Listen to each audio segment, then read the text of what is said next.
कुटुंबाने त्यावेळेस असं सांगितलं होतं की SIT ही झाली पाहिजे आणि SIT मार्फत चौकशी झाली तर आम्हाला न्याय मिळू शकतो.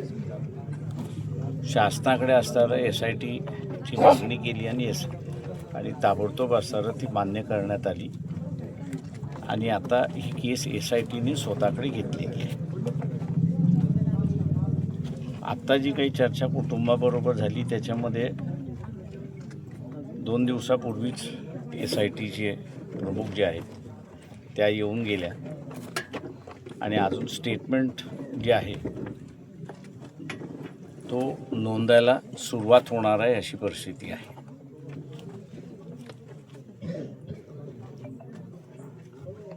या केसमध्ये जे काही वर्तमानपत्रातून बातम्या आलेल्या आहेत त्या बातम्यांवरनं असं कळतं आहे की डॉक्टरांना असणारं प्रेशराईज फार मोठ्या प्रमाणात केलं जात होतं आणि विशेष करून पोस्टमॉर्टम रिपोर्ट जो आहे त्या पोस्टमॉर्टम रिपोर्टच्या संदर्भातला आहे. तेव्हा SITने पहिल्यांदा जेवढे पोस्टमॉर्टम वर्षभराच्या कालावधीमध्ये झाले किंवा डॉक्टर संपदा मुंडे यांच्या देखरेखीखाली झाले त्याची असणारी चौकशी त्यांनी पहिल्यांदा SITने केली पाहिजे. ती त्यांनी केल्यानंतर त्यांच्या असणाऱ्या लक्षात येईल की डॉक्टर मुंडे यांच्यावरती प्रेशराईज टाकलं जात होतं की नव्हतं हा त्याच्यामध्ये आणि प्रेशराईज टाकलं जात असेल तर मग त्या केसची असणारी व्याप्ती वाढते अशी परिस्थिती आहे की मग प्रेशराईज करणारी डॉक्टर मंडळी होती, पोलीस मंडळी होती की राजकीय क्षेत्रामधली मंडळी होती की सामाजिक क्षेत्रामधली मंडळी होती, व्यक्ती होत्या याचा आणि ज्यांनी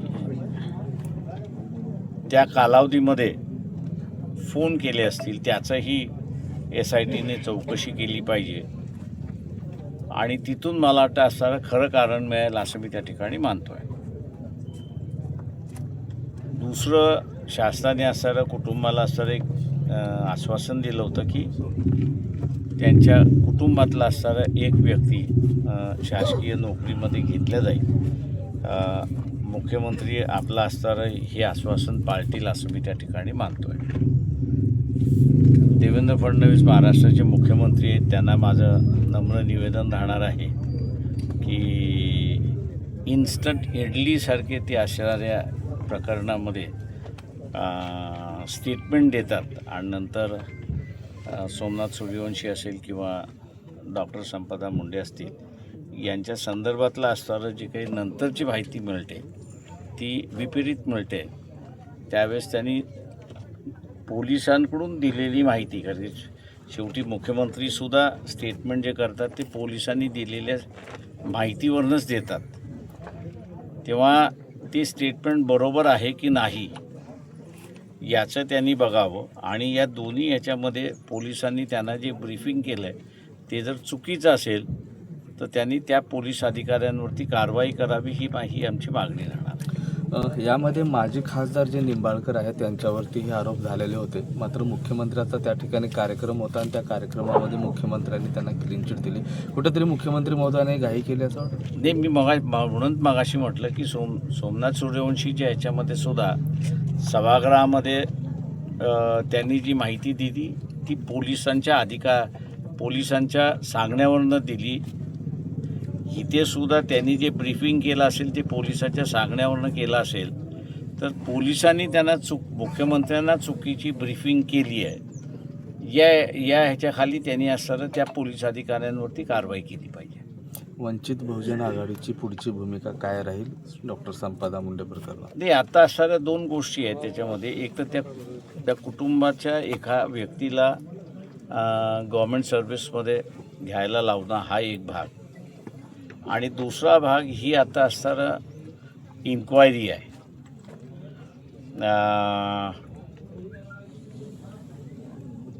या केसमध्ये मी असं म्हणेन की मॅजिस्ट्रेट डायरेक्ट इन्व्हॉल्व आहेत. त्याच्यामुळे सुपरविजनची मागणी करण्यात काहीही अर्थ नाही, कारण का ज्या मॅजिस्ट्रेटसमोर इन्क्वायरी ऑफिसर कागदपत्र सादर करेल त्यांना ती मॉनिटर करावी लागते, त्याच्यावरती सुपरविजन करावं लागतं. त्याच्यामुळे सुपरविजन अगोदर चाललेलं आहे. आता ह्या सुपरविजनमध्ये वंचित बहुजन आघाडीचे संस्थापक एक माझ्याबरोबरचे जे आहेत ॲडव्होकेट विजय मोरे हे फलटण कोर्टामध्येच प्रॅक्टिस करतात.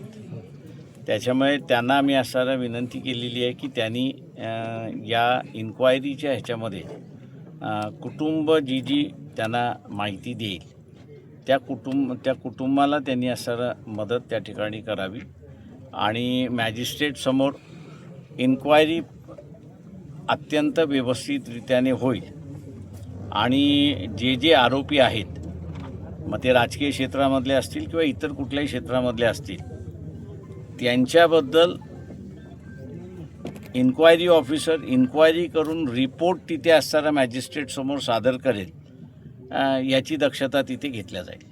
चौकशी व्हायला पाहिजे का या प्रकरणात? नाही, न्यायालयीन चौकशीला अधिकार नसतो पनिशमेंट देण्याचा किंवा त्याच्या पुढे जाण्याचा. SIT ही असणारी जी आहे ती न्यायालयीन प्रक्रियेचा इन्क्वायरीचा भाग आहे. त्याच्यामुळे शिक्षा द्यायची असेल तर ती SIT मार्फतच दिल्या जाईल अशी परिस्थिती आहे. हे मी दुर्दैवानं असं म्हणेन की पोलीस डिपार्टमेंटवरचा कुठेतरी ताबा जो आहे किंवा कंट्रोल जो आहे तो महाराष्ट्र शासनाचा सुटलेला आहे आणि म्हणून पोलीस जे आहे ते बेभान झालेले मला या ठिकाणी दिसत आहेत. पायल तडवीच्या केसमध्ये सुप्रीम कोर्टसुद्धा जो न्याय दिला पाहिजे होता, ज्या बेंचसमोर होतं त्या बेंचनी जो न्याय द्यायला पाहिजे होता तो तेवढा न्याय काही दिला नाही. त्याच्यामुळे पायल तडवी यांची केस दाबण्यात आली.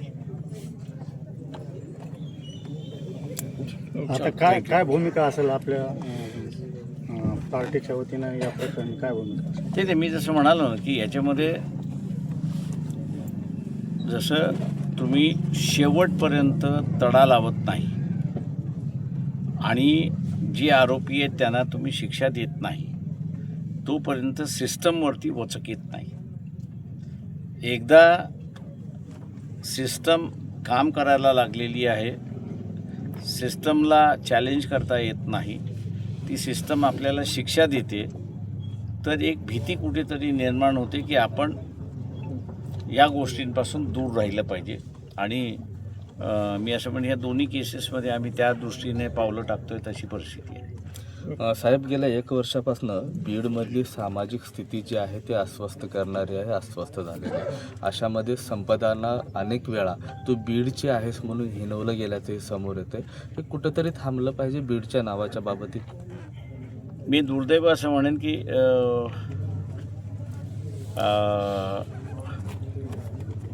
मराठा समाज आणि वंजारी समाज यांच्यामधला असणारा वाद विकोपाला घेऊन जाण्याचा असणारा एक प्रयत्न केला जातोय, राजकीय मंडळींकडून केला जातोय. तो तुम्ही समजू शकतो, कारण का मताच्या राजकारणासाठी ते चालतं. पण त्याच्यामध्ये शासनसुद्धा इन्व्हॉल्व झालेलं आहे. हे एक दुर्दैव आहे असं मी त्या ठिकाणी मानतोय. शासन जे धर्म आणि जात याला वगळून जे चाललं पाहिजे ते न होता इथे जात आणि धर्म बघून या ठिकाणी जे चाललेलं आहे, म्हणजे बीडमध्ये जात बघून चाललेलं आहे, बीडच्या बाहेर जे आहे ते धर्म बघून त्या ठिकाणी चाललेलं आहे. हे मला वाटतं सामाजिक दृष्टिकोनातून आणि देशाच्या भवितव्याच्या दृष्टिकोनातून योग्य आहे असं मी त्या ठिकाणी मानत नाही. त्याच्यामुळे हा कुठेतरी प्रश्न मिटवला पाहिजे, सामंजस्याने मिटवला पाहिजे. आणि महाराष्ट्राच्या 2 महत्त्वाच्या व्यक्ती आहेत असं मी त्या ठिकाणी मानतो. एक म्हणजे मुख्यमंत्री देवेंद्र फडणवीस आणि दुसरं महाराष्ट्राचे गव्हर्नर हे दोन मुख्य प्रमुख आहेत असं मी त्या ठिकाणी मानतो. या दोघांनी ह्याच्यामध्ये लक्ष घालून शांतता प्रस्थापित कशी होईल बीडमध्ये, आणि विशेष करून बीडच्या नागरिकांना बाहेरून तुम्ही बीडचे आहात का असं जे विचारलं जात आहे ते योग्य असं मी वाटत नाही मला. तुम्ही पुढाकार घेऊन या दोन्ही समाजाच्या आतमध्ये काही चर्चा घडवून आणण्याचा प्रयत्न करता? प्रश्न असा आहे एकीकडे जरांगे त्याच्यामध्ये पाटील त्याला असे, एक इकडे त्याला मुंडे एक असतील. पॉलिटिकल अँगल आहे.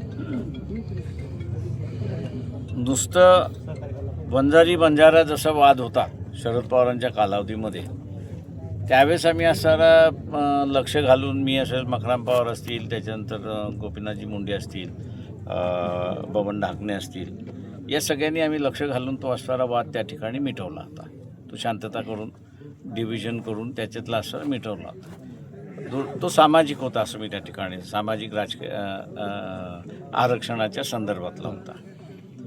याला पॉलिटिकल वास असल्यामुळे याला मुख्यमंत्री आणि गव्हर्नर हे दोघं असल्याशिवाय, त्या दोघांपैकी एक असल्याशिवाय हा वाद मिटवता येणार नाही. आणि म्हणून मी मग अशी म्हणालो की गव्हर्नर आणि गव्हर्नर किंवा मुख्यमंत्री या दोघांनी ह्याच्यामध्ये लक्ष घातलं पाहिजे.